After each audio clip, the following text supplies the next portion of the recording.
Shalom Bapak Ibu dan Saudara-saudara yang dikasihi Tuhan dimanapun kita berada.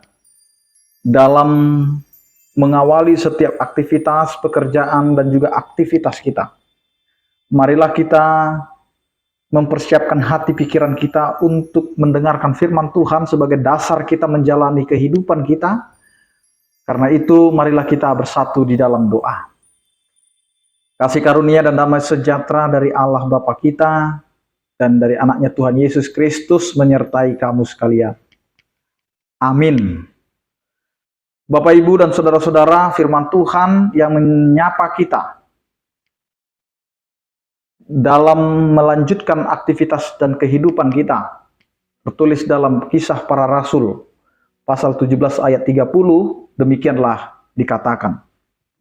Dengan tidak memandang lagi zaman kebodohan, maka sekarang Allah memberitakan kepada manusia bahwa di mana-mana semua mereka harus bertobat. Demikian firman Tuhan. Bapak, Ibu, dan Saudara-saudara yang dikasihi oleh Tuhan kita Yesus Kristus, di setiap kehidupan kita pasti kita punya yang namanya masa kekelaman, masa kegelapan.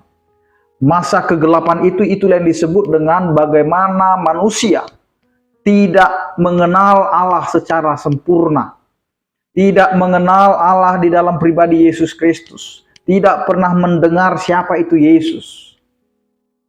Namun ketika Allah menyatakan diri, memperkenalkan diri, maka disinilah Allah mau mengatakan kepada kita, Allah tidak memandang lagi zaman kebodohan.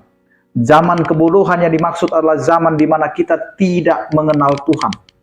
Tidak mengenal Yesus Kristus. Nah, sekarang kita adalah umat Allah, umat yang mengenal, umat yang percaya, umat yang menjadi pengikut. Maka ketika kita memutuskan kehidupan kita untuk mengikut Tuhan, untuk mengikut Kristus, maka Tuhan tidak lagi memandang masa-masa kebodohan kita, masa-masa kegelapan kita, masa-masa di mana kita hidup di dalam cara hidup kita yang lama. Maka di sini Bapak, Ibu, dan Saudara-saudara, ketika kita mau percaya dan mau mengikut Tuhan, maka Allah pun berseru, maka Allah pun memberitakan tentang kasih setianya. Dan dia berkata kepada manusia agar bertobat. Bertobat yang dimaksud adalah harus berputar haluan, harus kembali 180 derajat berputar, berbalik, di mana Allah menginginkan kita supaya kita kembali kepadanya. Pertobatan itu adalah karena kita sudah berjalan di dalam dosa, karena ketidaktahuan kita, karena ketidakpengenalan kita kepada Allah. Tadinya kita tidak mengenal Allah, maka Allah memperkenalkan diri, dan ketika Allah memperkenalkan diri, maka dia memanggil kita. Datanglah. Bertobatlah, kembalilah ke jalan yang benar. Jalan Tuhanlah jalan satu-satunya, jalan yang harus kita tempuh. Tidak ada lagi jalan yang lain. Tidak ada lagi pemotongan jalan atau kita akhirnya ketemu dengan jalan buntu. Jalan Tuhan adalah jalan yang pasti akan terbuka jalan keluar. Karena itu Bapak, Ibu, dan Saudara-saudara, maka ketika kita sudah mengenal Kristus, maka kita juga diharapkan untuk masuk ke dalam pembaharuan. Pembaharuan yang harus diperbaharui. Kehidupan kita yang tidak mengenal, maka kita mulai untuk lebih mengenal dan makin mengenal lagi.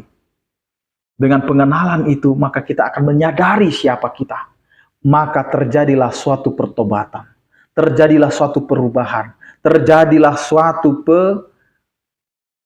pengakuan dan komitmen dalam kehidupan kita.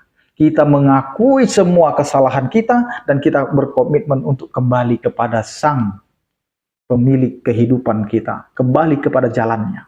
Maka disinilah Bapak, Ibu, dan Saudara-saudara, siapapun kita, ketika kita tidak mengenal Tuhan, Tuhan tidak melihat kebodohan kita itu. Tuhan tidak melihat dosa-dosa kita itu. Yang Allah mau lihat kepada kita adalah pertobatan kita itu. Maka firman Tuhan selalu berseru, Tuhan tidak menginginkan kematian orang fasik, tetapi kembalinya orang fasik itu ke jalan yang benar. Karena Allah sangat mencintai dan merindukan setiap orang percaya datang dan kembali kepadanya di dalam sebuah pengakuan dan pertobatan. Maka terimalah Yesus Kristus sebagai juru selamat, maka disitulah kita mendapatkan pertobatan dan keselamatan. Amin, kita berdoa. Terima kasih Tuhan atas penyertaan kasih setiamu, yang selalu mengingatkan kami, yang selalu memberikan kepada kehidupan kami sukacita, damai sejahtera, sehingga kami dapat melihat begitu besar kasih setiamu. Ya Tuhan, Engkau tidak memperhitungkan segala dosa-dosa kami, tapi Engkau selalu menyatakan kasih setiamu, sehingga kami dapat diselamatkan dan mendapatkan anugerah kemuliaan-Mu. Terima kasih Tuhan. Ajari kami dan berkatilah setiap orang percaya untuk melakukan setiap kehidupannya dan mempercayakan kehidupannya hanya ke dalam tangan pengasihan. Biarlah kami Tuhan menjalani hari-hari kami dalam sukacita yang daripada-Mu. Engkau Tuhan yang memberkati seluruh orang percaya dalam setiap kehidupan, pekerjaan rumah tangga, dan juga kehidupan sehari-hari. Di mana mereka tinggal, biarlah Engkau Tuhan yang menyertai dan memberkati. Ajari kami untuk memakai hari-hari kami ini Tuhan untuk kemuliaan bagi nama-Mu. Agar kami tidak menyia-nyiakan hari-hari kami ini. Sehingga kami memakai hari-hari ini adalah untuk kemuliaan bagi nama-Mu. Berkatilah setiap orang percaya yang sakit, Engkau berikan kesembuhan. Yang berduka, Engkau berikan penghiburan. Yang bergumul, Engkau berikan penyertaan. Anugerah Tuhan kita Yesus Kristus, kasih setia daripada Allah Bapa dan persekutuan Roh Kudus, itulah yang menyertai kamu sekalian. Amin. Selamat beraktivitas, tetap menjaga kesehatan. Salam sehat dari kami. Tuhan Yesus memberkati. Horas.